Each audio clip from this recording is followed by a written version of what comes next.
Fans in the Bay Area have now seen their Dubs achieve the ultimate glory for the 4th time in 8 years. Franchise legend and one of the greatest players to ever lace him up in Wardell Stephen Curry II finally received his first career Finals MVP. All-Star starter Andrew Wiggins was as tough as a second option as they come, and Steve Kerr proved himself yet again as the best coach in the association. Game 6 Klay may not have lived up to his name, but the should-have-been MIP and 6th Man of the Year in Jordan Poole showed up when the Warriors needed him most, so this video fully breaks down how the Chef and the Warriors' juggernaut officially became 2022 NBA champions. Only 13.1% of you watching right now have done this, so for NBA hot takes and breakdowns, which you can't miss, subscribe and hit the bell. The Boston Celtics had their chances in Game 6 and throughout this series, but I'll be the first one to admit I was wrong about the C's, which I'll further break down in tomorrow's video. Stephen Curry proved me wrong, like he did to so many in the basketball universe. Most specifically, he proved Kevin Durant wrong, who still feels like he was the most important player to the Warriors dynasty based off his recent tweets. And of course, Kevin left the Warriors franchise back in 2019. KD felt the best thing for his career would be to leave behind the player whose vacuum-esque gravitational pull opened up every bit of space for him to go off. You can argue all you want about who was more valuable during the prime dynasty years, but the bottom line is, Kevin Durant's Nets were swept by the very Boston Celtics that Stephen Curry just annihilated. The greatest shooter in the history of our game is now at the very least a top 5 player of all time in my book, as the Chef defines what the phrase 3-level scorer truly means. The best part about Steph Curry is the man's unselfishness. He doesn't merely tear apart defenses from the 3-point line, the mid-range, and around the bucket with his underrated speed off the dribble, strength, and finishing, but it's the way Steph reads and reacts to double teams, how he elusively moves without the basketball and gives all the space in the world to the 4 other players around him at any given time. That's what legitimately makes Curry the best basketball player on earth right now. Against Boston, Curry put the Dubs on his back, averaging 31.2 points, 6 rebounds, 5 assists, and 2 steals per game on a 48-42-86 shooting split. We just witnessed greatness from the Chef, and his performance over these last 6 games will go down as one of the greatest all-time individual final showings in NBA history. We can't forget about the system around Curry that makes it all happen. It was the continued wing prowess of Andrew Wiggins. Two-way Wiggs was sensational all series, my hat's off to him. Off the bench, another first-time champion in Jordan Poole allowed Curry to rest with his ability to be the main ball handler.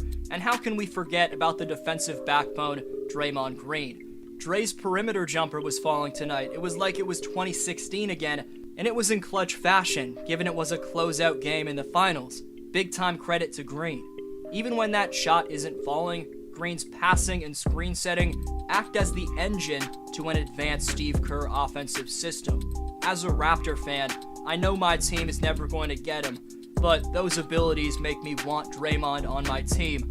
Along with Steph, Green, Wiggs, and Deadpool were also massive reasons for why Golden State went on a 21-0 run from the end of the first quarter through to the early second of Game 6.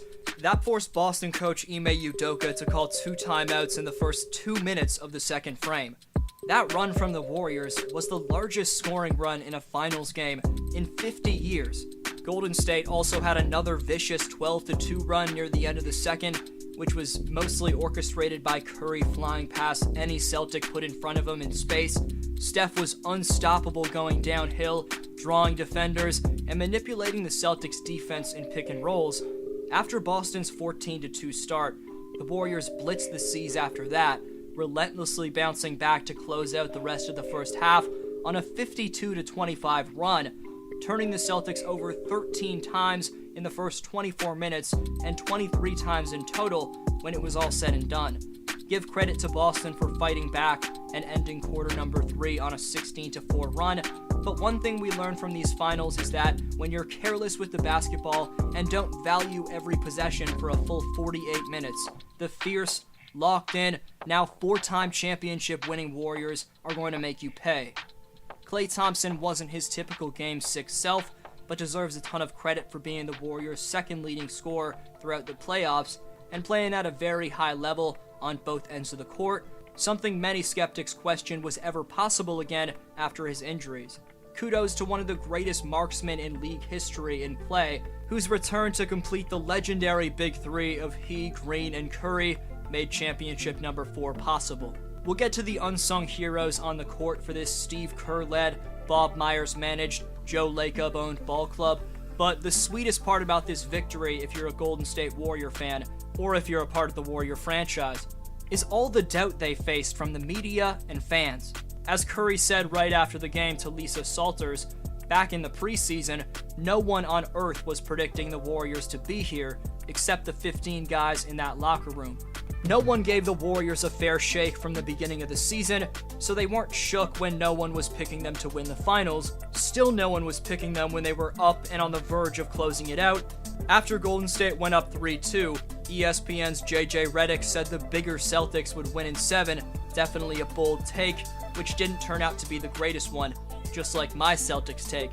But ultimately, Golden State's vocal leadership, experience, and coaching adjustments ended up outclassing Boston, and it's surprising, looking back on it in hindsight, that the Warriors were such massive underdogs entering this series, with ESPN giving them a mere 14% chance to win this series against Boston. Stephen Curry was the best player in these finals by far, and while the Celtics have a ton of depth and they're incredibly lengthy and pesky, so many of us forgot how the impact of one player can have in the game of basketball. You'd think we'd have known that by now after LeBron made damn near 10 straight finals last decade, but still, most of the fans and media had Boston entering this series. That analysis merely ended up acting as fuel to Stephen Curry's fire, who, as he stated himself, saw every bit of the chatter. I can't even begin to imagine the emotions going through Steph when that final buzzer sounded. The man did absolutely everything for these Warriors, as the face of the franchise and the NBA at the moment deserves every bit of respect, whether you're a Warriors or Celtics fan. My take on how the Celtics fumbled the bag is going to be posted tomorrow, and of course I'll have respect for Curry and these dubs all throughout the offseason. The 2021-22 campaign has been quite the journey, and through my daily uploads, I just want to say thank you to each and every one of you for sticking with me. I'm going to do a video reviewing the teams that became a staple on this channel throughout the course of the season, whether it was the Bulls, Mavericks, or whoever, but this year was a roller coaster and extremely unpredictable as it turned out.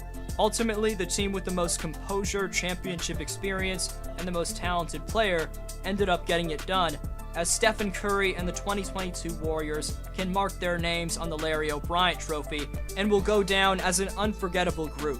2 shoutouts next video, but what makes this victory so sweet for Stephen Curry? Appreciate every answer. D-Flow signing off.